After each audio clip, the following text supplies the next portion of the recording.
Манай улсад хеликобактериас үүдэлтэй хотоодны хавдар, гидсний хавдрын улмаас жил бүр 1100 гаруй хүн нас орж байна. Харин үүний дараагаар Уман үзүүний хавдар нас оролтын шилтгаанаар тэргүүлж байгаа юм. За өөрөөр хэлбэл монголчууд жил бүр урьдчилан сэргийлэх боломжтой хавдрын улмаас олон мянгаараа амьнасаа алдаж байна. Иймд дээрх халдвараас урьдчилан сэргийлэх, хавдрыг бууруулах чиглэлээр нийслэлийн засаг даргын хамгийн газар, Нэгдсэн үндэсний байгууллагын хүүхдийн сантай хамтран хеликобактерийн халдвараас урьдчилан сэргийлэх, бууруулах төсөл арга хэмжээ хэрэгжүүлэхээр төлөвлөжээ. Хеликобактерийн халдвараас урьдчилан сэргийлэх, бууруулах чиглэлээр 3-4 жилийн хугацаанд төсөл арга хэмжээг хэрэгжүүлэхээр болжээ. Эхний ээлжинд сургууль цэцэрлэгийн хүүхдүүдээс шинжилгээ авч халдварын тархалтыг судлах юм байна. Үүний дараа шаардлагатай тохиолдолд эмчилгээг эхлүүлэхээр төлөвлөжээ. Хеликобактерийн халдвараас сэргийлэх, бууруулахад сургууль цэцэрлэг болон гэр ахуйн ариун цэврийг чанд мөрдөх нь чухал байна. Тухайлбал хүүхдийн аяг тавга халбах сэрээг гэр бүлийн орчинд тусад нь хэрэглэх шаардлагатай. Гэвч иргэдийн дунд аяг тавга халбах сэрээг хооронд нь сольж хэрэглэх буруу дадал түгээмэл байдаг. Иймд энэ байдлыг таслан зогсоох шаардлагатайг хийж байна. Гэр ахуйн орчинд бид нэр хеликобактергүй орчин бүрдүүлэх ёстой. За тэрийг хамгийн зөв аргаар бүрдүүлэх аргачлал нь бол бид нар халбаг, сэрээ, тавга бид нар тусдаа хэрэглэх. Хүүхдийн тавга тусдаа, аавын тавга тусдаа, ээжийн тавга тусдаа, халбаг, сэрээн тусдаа. За эмээ өвөөгийн хэрэглэдэг хайв тавга тусдаа. Тийм ээ. Тийм болохоор бид нар энэ нөгөө нэг уламжлал болж ярьжсэн те тавга миний тавг гэд харуулад миний тавг гэд өмчлөхөөр нь нөгөө томчууд бид нар чинь ялангуяа эмээ өвөө нар маань чи эмээгээсээ шижиглээд байгаа юм. Чи өвөөгөөсөө бозорчвол гэжтэй гэдэг энэ сэтгүүгээс бид нар ноймон их салах ёстой.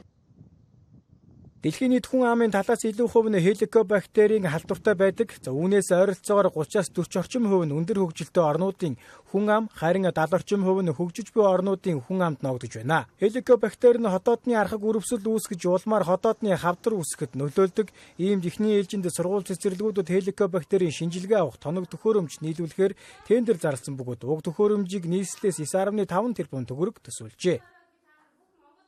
Халдваргүйжүүлэлт аяг тавхтай холбоотой 9.5 тэрбум төгрөг тавьж энэ тоног төхөөрөмжүүдийг авч ажиллах нөхцлөөр нь хангаж ажиллаж байна гэж. Тэгвэл олон замууд байна те.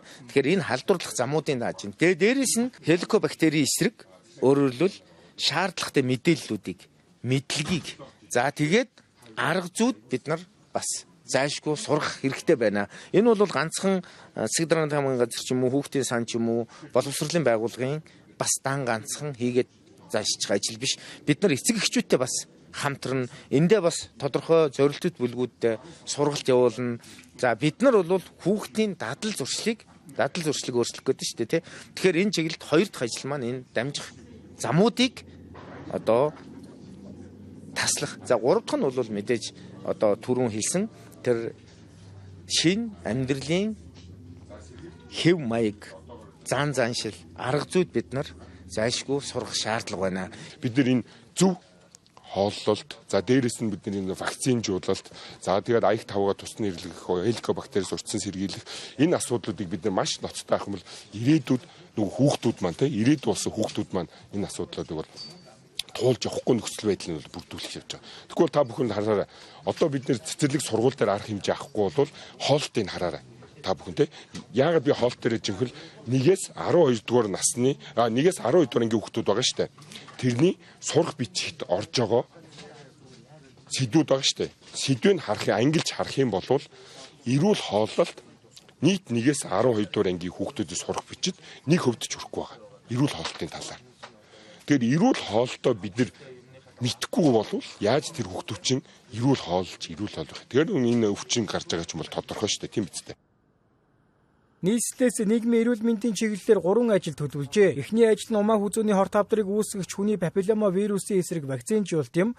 2024 онд вакцинжуулалт 20 гаруй хувьтай, 2025 онд 40 гаруй хувьтай байсан байна. Энэ жил идэвхтэй вакцинжуулалтын үр дүнд 1 сар гаруй хугацаанд 65.5% хүргэжээ. Энэ 6 сар гэхэд хүний папиллома вирусын эсрэг вакцинжуулалтыг 100% хүргэхээр төлөвлөсөн байна. Мөн үеийнгийн дээрлэхэлтэй эсрэг хөтөлбөр боловсруулжээ. Энэхүү хөтөлбөрийг 2 жилээс дээш хугацаанд хэрэгжүүлж үр дүн гарах бөгөөд эхний ээлжийн үр дүнг удахгүй танилцуулна гэж мэдэгдлээ. Түүнчлэн дараагийн нэг ажил нь хеликобактериас үүдэлтэй хотоод гидсний халдвараас урьдчилан сэргийлэх, халдварыг бууруулах төсөл арга хэмжээг хэрэгжүүлэхээр төлөвлөжээ. Уг төслийн хүрээнд нийслэлийн засаг даргын хамгийн газар, Нэгдсэн үндэсний байгууллагын хүүхдийн сантай хамтран санамж бичигт гар үсэг зурлаа.